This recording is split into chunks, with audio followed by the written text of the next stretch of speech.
You may not be aware of this, but you and I live in a Tesla-created world which is generating trillions of dollars every day for superpowers around the world. In his day, Nikola Tesla was ridiculed, demoralized, laughed at, and elbowed from society. He died in a hotel room in New York City, broke, alone, and unacknowledged. His life was of such eccentrics that even Thomas Edison was jealous, to say the least, of Mr. Tesla's extraordinary achievements. Tesla knew secrets he never shared with the elite of the world. He had secrets that he tried to use to benefit all of humanity. We are talking ancient technology awareness here, guys, and the greedy, power-crazy people of the time were not happy about giving anything away for nothing. Tesla paid the price, but also warned the greedy elite, the present belongs to you, but the future for which I really work towards is mine. He was, of course, 1,000% correct. In this short presentation, we will try to tell you a little bit about the great man, a little bit about his inventions, and a little bit about why you live in a Tesla-created world today. We will tell you everything we know about the most selfless man of the modern world. He was once quoted as saying, "The scientists of today think deeply instead of clearly. One must be sane to think clearly, but one can think deeply and be quite insane." Just wait till you hear this. When you talk about being born under a wandering star and all that, well, this guy was born under a blaze of glory during a fierce lightning storm at the stroke of midnight in 1856. It was like something out of a science fiction novel. The quintessential mad genius had arrived. He was the chosen one sent to the earth to present to humanity the next phase in the quantum imagination of our understanding of everything, something only a genius would dare to envision. At first, he was sent all over Europe to troubleshoot and improve Edison-designed dynamos and motors. This was frustrating for Tesla. Why? If he could make better improved versions of someone else's inventions, could he not have them built this way in the first place?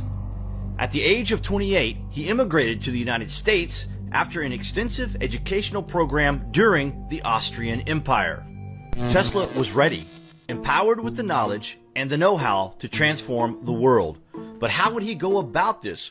Where would the funding come? His first instinct upon arriving in the U.S. was to become a worker at Edison Machine Works. Tesla was a huge admirer of Thomas Edison, but he knew Edison's ideas were flawed. Nonetheless, Edison was not for changing his mind when Tesla tried to show his idol where he could make changes, and therefore, Nikola Tesla struck out on his own.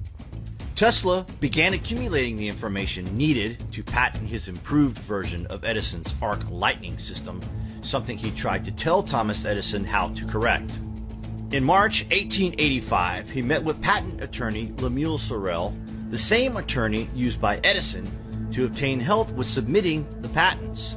Sorel introduced Tesla to two businessmen, Robert Lane and Benjamin Vail, who agreed to finance an arc lightning manufacturing and utility company in Tesla's name, the Tesla Electric Light and Manufacturing. Once Tesla had the company up and running, the two businessmen abandoned the great inventor, changed the company's name, and left the man with no money. This was only the first in a succession of betrayals, but by this time, Tesla had already came up with ideas for alternating current motors and wireless energy. Going forward, he was now more wary of the scavengers, but had little choice to look for some sort of funding to produce his magnificent ideas. During this period, Tesla was reduced to working various electrical repair jobs for $1 per day. He recalls in his notes, "My high education in various branches of science, mechanics, and literature seemed to me like a mockery during 1886. This was a trying time for a man who had the ideas in his head that could transform the world, yet he seemed to be going nowhere. No one was buying into his ideology." In late 1886, Tesla set up a meet with Alfred S. Brown, a Western Union superintendent, and New York attorney Charles F. Peck. The two men were experienced in setting up companies and promoting inventions and patents for financial gain, of course.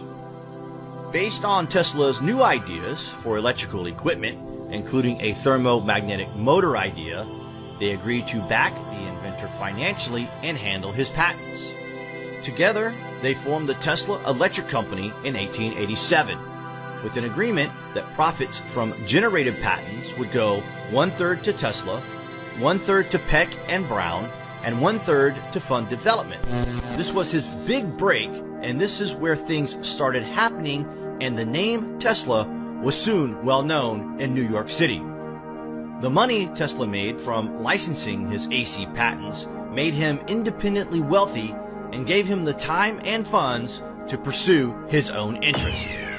This is where it all began, and what ultimately caused such a stir at the 1893 World's Fair in Chicago. The vision of Edison and the vision of Tesla for how electricity would be produced and distributed can be summarized as one of cost and safety. The DC current that Edison, backed by General Electric, had been working on was costly over long distances and produced dangerous sparking from the required converter. Regardless, Edison and his backers utilized the general dangers of electric current to instill fear in Nikola Tesla's alternative alternating current, trying to ridicule Tesla in a world where Edison held a monopoly over the inventing and newspaper pull. This led to the accumulation of over a decade of shady business deals, stolen ideas, and patent suppression that Edison and his moneyed interests wielded over Tesla's inventions. Yet despite it all, it is Tesla's system that provides power generation and distribution in our modern era. Tesla may have had a brilliant mind, but he was not as good at reducing his ideas to practice.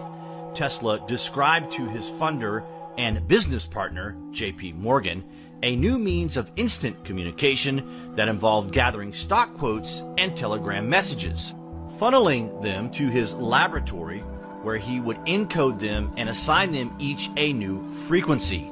That frequency would be broadcast to a device that would fit in your hand.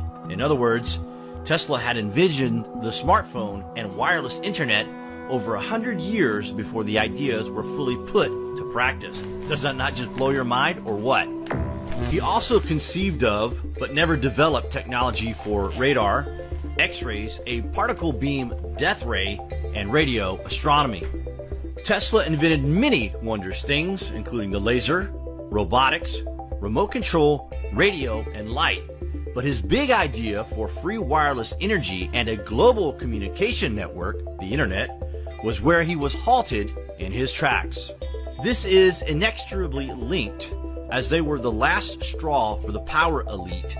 What good is energy if it can't be metered and controlled? Free? Never. J.P. Morgan backed Nikola Tesla with $150,000 to build a tower that would use the natural frequencies of our universe to transmit data, including a wide range of information communicated through images, voice messages, and text. This represented the world's first wireless communications, but it also meant that aside from the cost of the tower itself, the universe was filled with free energy that could be utilized to form a worldwide web connecting all people in all places, as well as allow people to harness the free energy around them. Essentially, the zeros and ones of the universe are embedded in the fabric of existence for each of us to access as needed.